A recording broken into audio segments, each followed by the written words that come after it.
A felicidade está sempre ocupado e feliz.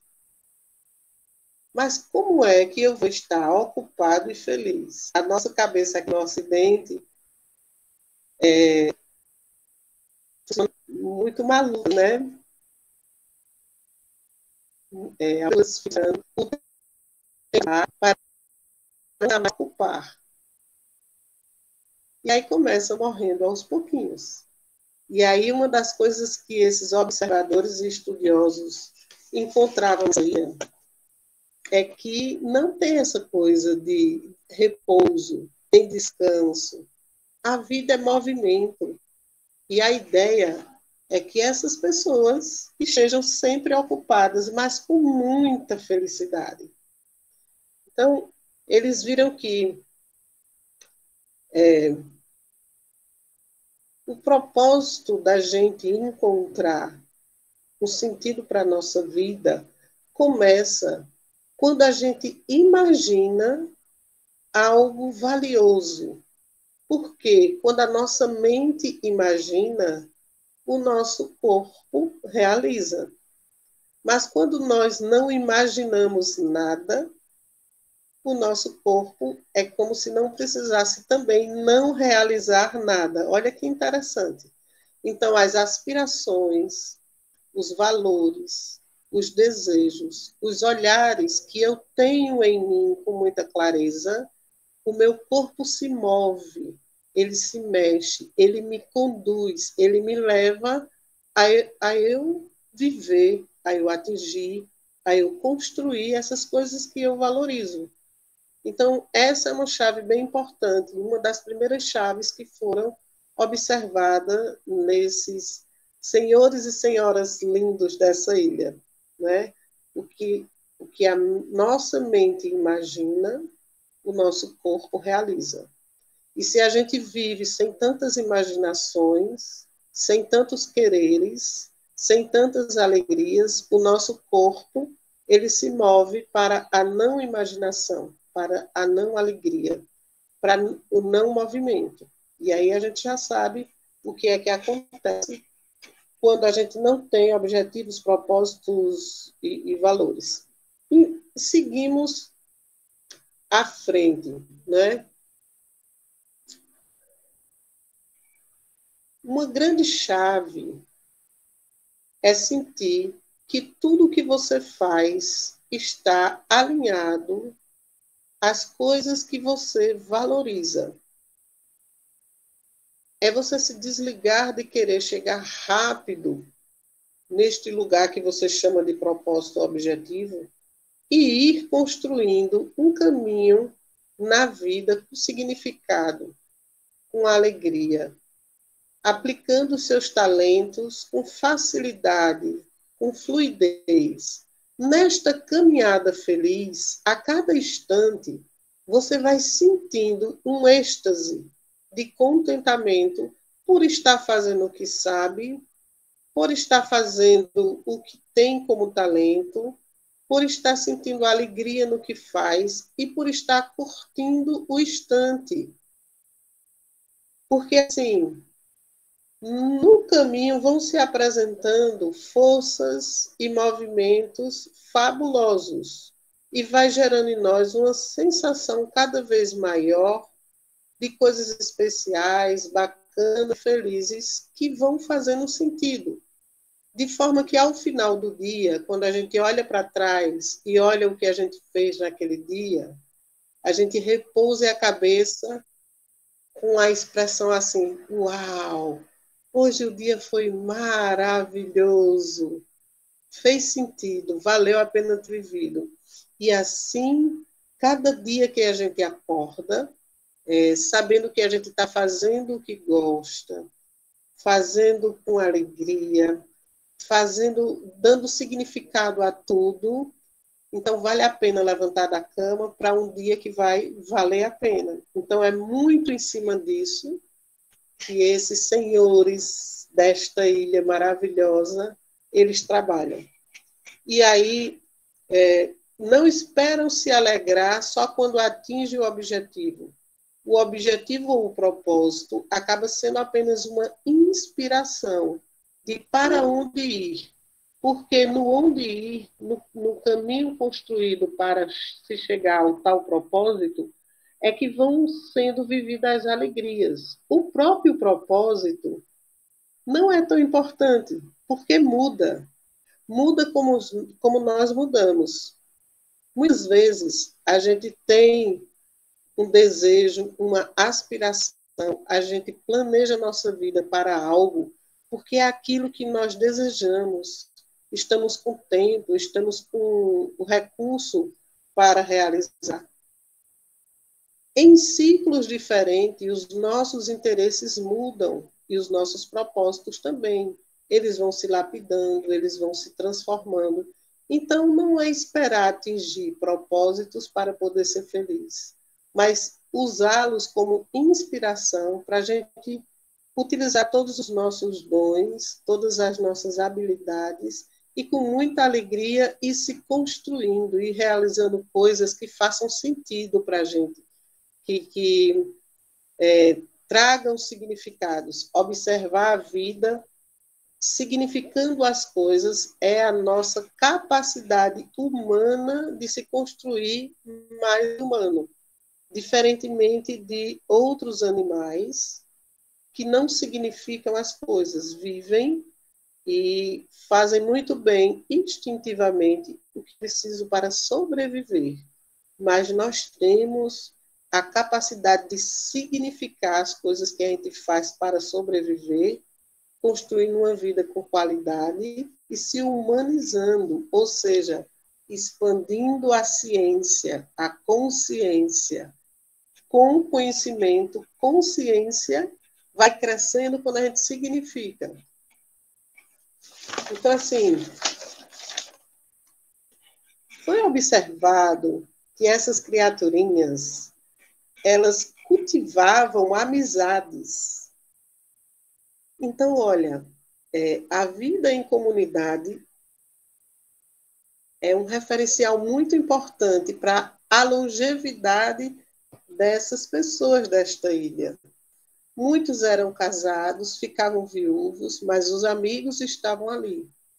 Muitos tinham filhos e os filhos muitas vezes viajavam, iam para outros lugares, mas os amigos estavam ali.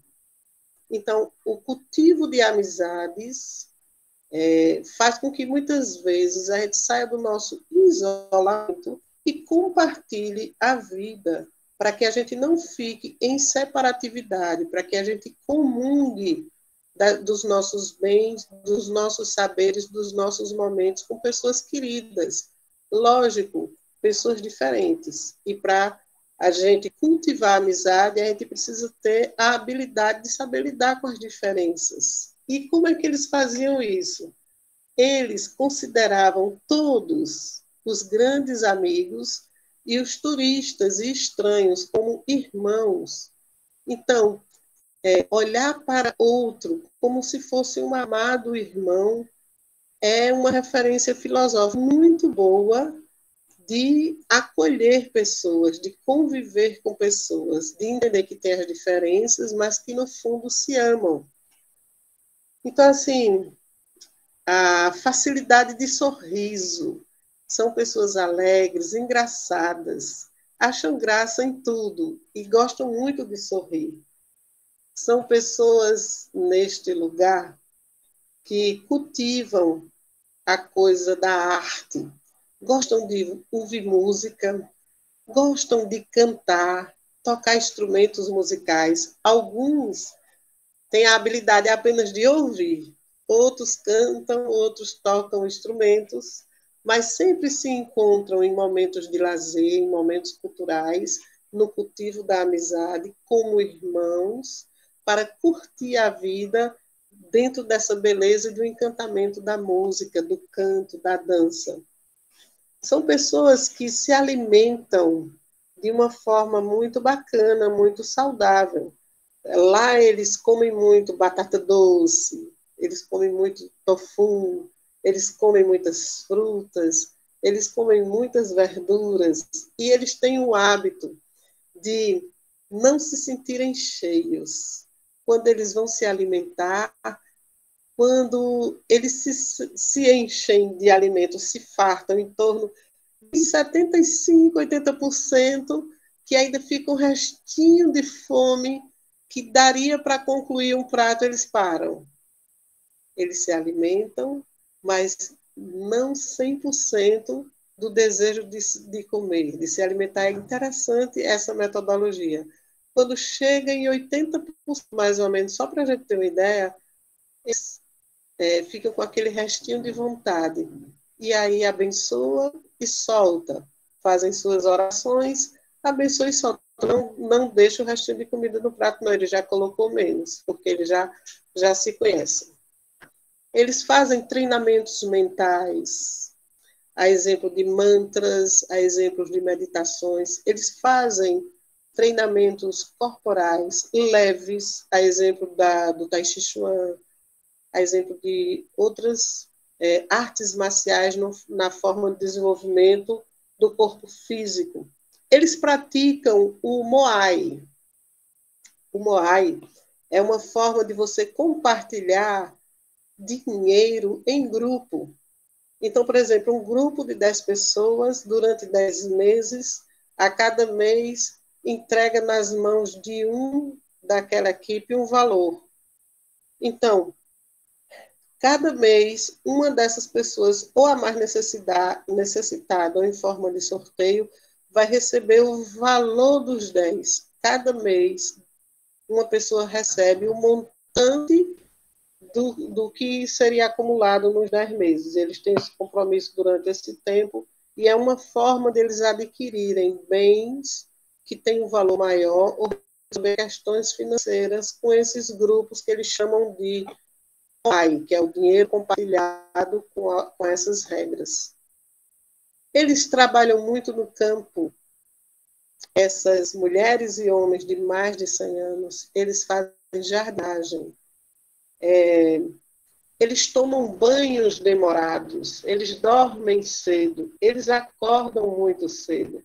Eles dormem com o sol, eles se acordam com o sol. Eles tomam vinho seco tinto.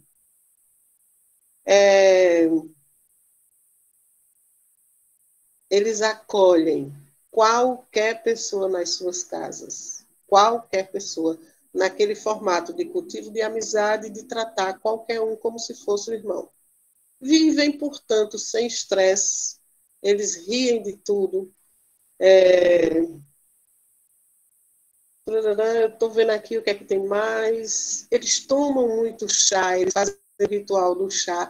E um dos chás que eles tomam muito lá é o chá de moringa.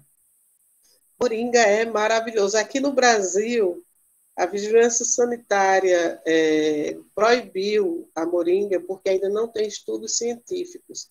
Mas, assim, isso é uma lei brasileira. Só que em outros países de onde a moringa vem, a moringa para eles é como um capim-santo, é como um camomila para a gente. Isso traz uma nutrição, faz uma limpeza no sangue, faz uma limpeza energética fabulosa. Então, eles tomam chá, a exemplo de moringa, não é?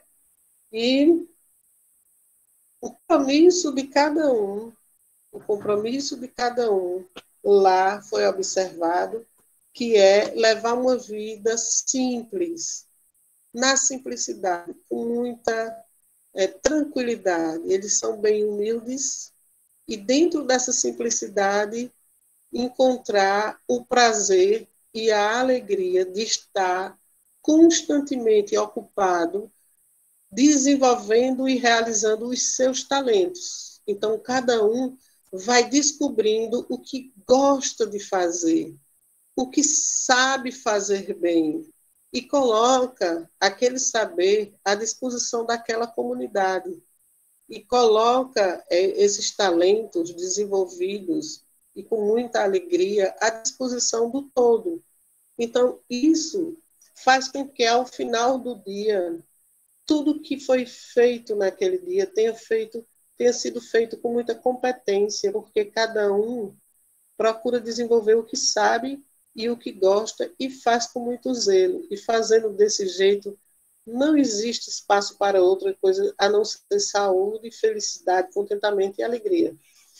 Então, desta maneira, a gente colocou para vocês aí no grupo um vídeo que depois, quem não teve a oportunidade de assistir, assistam com uma canetinha, com um papel e faça a mandala, que vai ajudar a gente a fazer um exercício para a gente descobrir, para a gente reconhecer, para a gente trazer a nossa percepção, identificar, refletir, encontrar as nossas respostas, os nossos interesses, o nosso Ikigai. Esta é a mandala do Ikigai, que ela é composta por 4 círculos. Tem um círculo superior, um círculo inferior. Tem um círculo no leste e outro no oeste. Eles se entrecruzam. Então, um círculo ele fica sobreposto de forma que, se você desenha um ponto na folha, coloca um círculo superior que passe por baixo desse ponto. Coloca um círculo inferior que passe por cima desse ponto. Na lateral, você coloca um círculo que cubra o ponto, na outra lateral, outro círculo que cubra o ponto, de forma que este pontinho ele fique como se fosse juntando os 4 círculos. E cada círculo desse, a gente vai ter um espaço para fazer reflexões maravilhosas nossas. No círculo superior, a pergunta é: o que você ama fazer? Ou seja, o que você gosta de fazer? O que você valoriza? O que você sente prazer? Quando você diz, ai, gente, olha, eu gosto de Eu gosto de ouvir música, eu gosto de ler livros, eu gosto de conversar com amigos, eu gosto de viajar, eu gosto de pescar, eu gosto de fazer esporte, eu gosto de cuidar de plantas, sei lá. Então, neste primeiro círculo, cada um vai pensando assim, fecha os olhos e com muita calma vai anotando coisas soltas. O que é que eu gosto? Gente, como eu gosto disso. Aí você vai anotando o que você gosta, o que você ama. Porque essas respostas, elas são singulares, elas só são suas. Outras pessoas podem, coincidentemente, também gostar, mas nesse momento é você. Nós estamos analisando você. O círculo da lateral, que pode ser a lateral direita ou esquerda, não faz tanta diferença. Você vem para a segunda reflexão. A segunda reflexão é assim: no que é que você é boa? Você faz o quê com facilidade? Que você sabe que você faz direitinho. Que alguém diz assim, menina, como tu sabe cortar o cabelo. Menina, como tu sabe bordar. Gente, como tu sabe cozinhar bem. Como tu arruma uma casa. Sabe? O que é que eu sei que eu sou boa? Olha, tu tem uma mão tão boa para plantas. Parece que tudo que tu coloca na terra brota, sabe? Você é muito habilidosa em desenhar. Então a gente vai reconhecer com humildade, mas ao mesmo tempo com um sentimento de pertença, né? Um reconhecimento do que nós sabemos fazer, que a gente reconhece que faz bem, a gente reconhece que as pessoas também elogiam e elas são um espelho de que aquilo funciona direitinho. Então, no que é que eu sou boa? Quais são as coisas que eu sei que eu sou boa, que eu sei fazer muito direitinho, com facilidade e com alegria, inclusive. Então, é uma segunda reflexão para a gente sair Saímos daquele lugar das coisas que eu amo, das coisas que eu adoro, e vamos para essa segunda reflexão. O que é que eu faço? Bacana, eu faço no capricho. Quando é feito por mim, o negócio arrasa. Aí vem a terceira pergunta desta mandala. Dessas coisas que eu faço, e faço muito bem, o que eu poderia fazer e ganhar um dinheiro com isso? Mesmo que eu não precise, mesmo que eu não queira, mas responda à pergunta, bote sua criatividade, sua cabeça e faça uma lista de 400 coisas boas que você sabe fazer e que você poderia, se quisesse, ser paga para fazer isso bom que você sabe fazer. Então, no que eu posso ser paga para fazer das coisas bacanas que eu faço, é esta a terceira reflexão. E por fim vem a quarta reflexão da mandala Ikigai. A quarta reflexão é assim: ao meu ver, do jeito que eu enxergo o mundo, a sociedade, o Brasil, o meu estado, as pessoas, as comunidades, não é? O que o mundo está precisando? O que é que ainda não tem, ou se não está tão legal? Então, esta quarta reflexão vai puxar de dentro da gente o nosso olhar para o mundo e a gente vai tentar responder essa pergunta, né? Ao meu ver, eu entendo que o mundo precisa mais de quê? Então, esta é a reflexão, a quarta área da Mala Ikigai.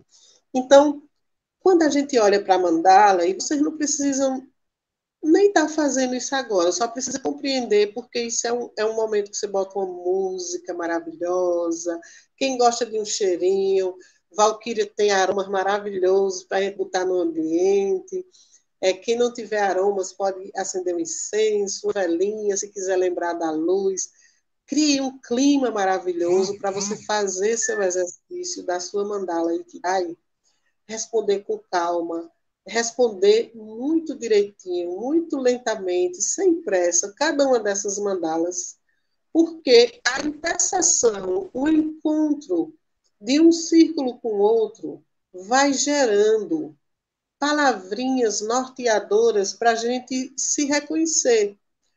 Na primeira mandala do primeiro exercício, o que eu amo, quando se junta com o que eu sou boa no que eu faço, a gente encontra nossas paixões.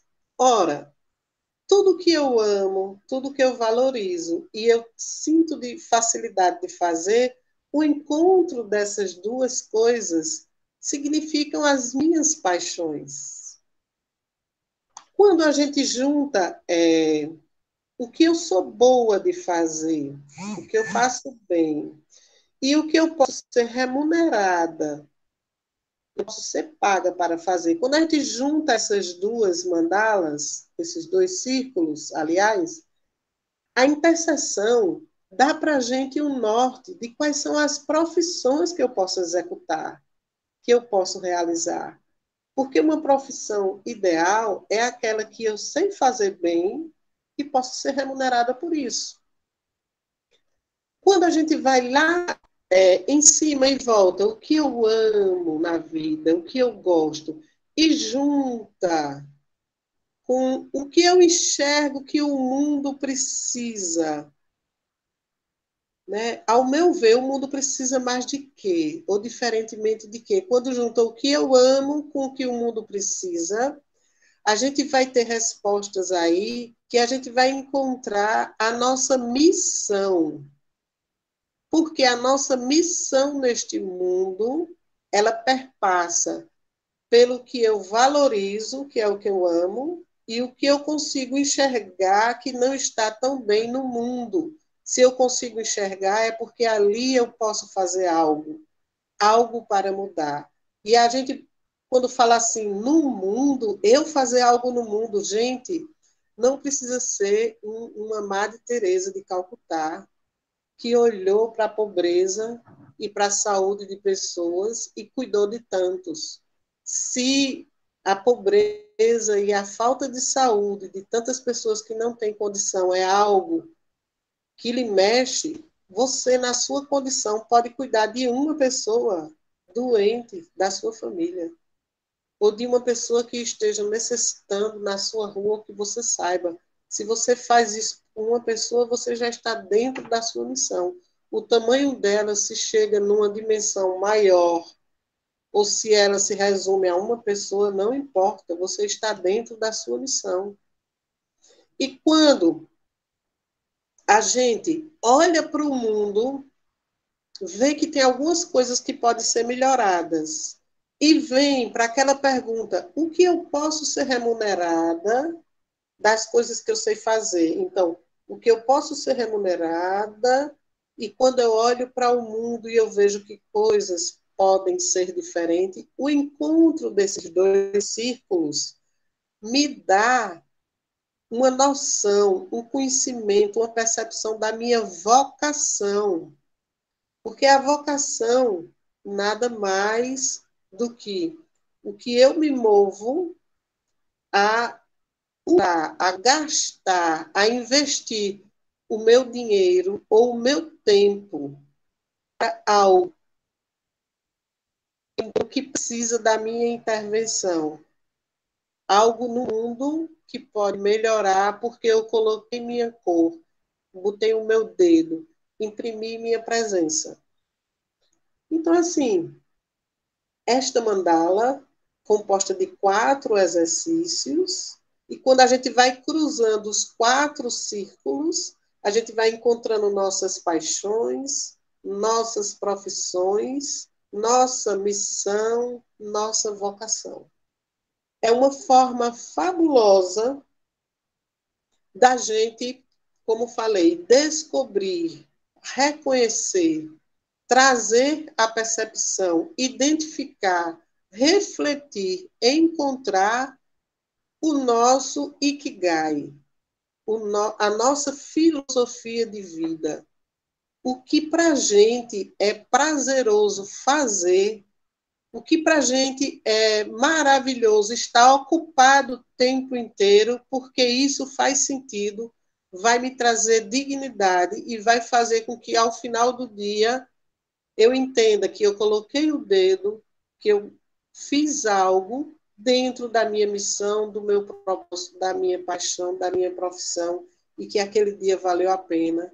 E só por hoje, e assim todos os dias, que a filosofia Ikigai minha me dê sentido à minha existência, para que ao colocar a minha cabeça num travesseiro, o dia valeu a pena.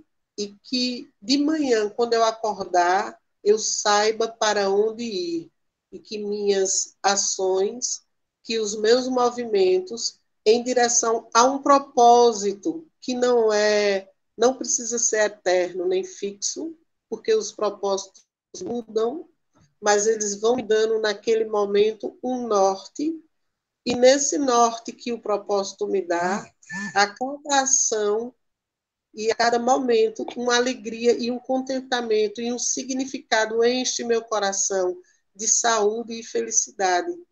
Isso traz vida longa, isso traz uma longevidade, que a gente pode trazer essa ilha para dentro da nossa casa, adotando um estilo de vida, uma filosofia pessoal que dê sentido, que a gente se sinta digna, que a gente se sinta construindo algo com a nossa singularidade, que um dia, obviamente, quando a gente deixar de existir aqui, a gente reconheça que o mundo vai perder os nossos talentos, porque ninguém vai fazer como a gente. Pode ter outras pessoas que façam até melhores ou diferentes, mas como a gente, não.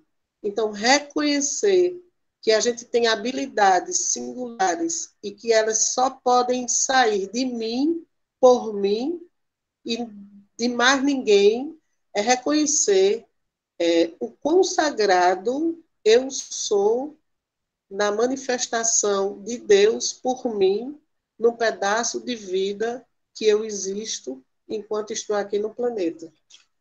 Então, é isso que eu trago para a gente hoje, fazer uma reflexão e deixo para a gente essa brincadeira de cada um a encontrar este final de semana o seu Ikigai, fazendo esse exercício que no nosso grupo tem um vídeo e que a gente depois discorre e orienta os passos seguintes, e com essa nossa conversa norteadora e orientadora para a gente se estimular a pegar os nossos círculos e fazer os nossos 4 círculos sobrepostos, deixando sempre um pontinho no centro deles, e que no encontro deles a gente vai conseguir encontrar nossas paixões, nossa missão, nossa profissão, nossa vocação. E desta forma,